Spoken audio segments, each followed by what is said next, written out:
to choose a donor bank. Do you remember about document maintenance? Let's continue our topic.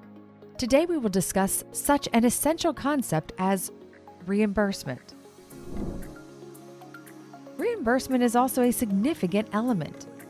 Numerous banks claim to produce high-quality biological material. To be honest, I haven't encountered any banks for that reason. We produce subpar biological materials.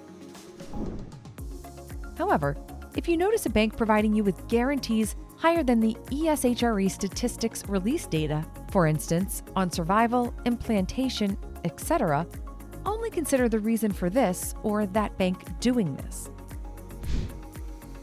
Some banks may have better rates due to sophisticated technologies used in modern labs, etc.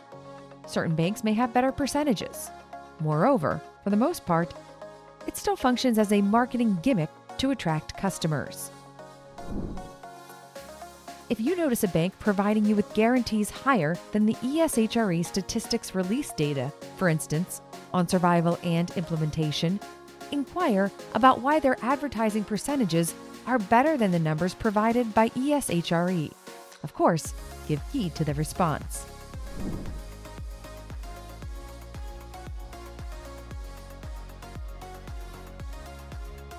Feel free to contact my colleagues with any questions. See you soon!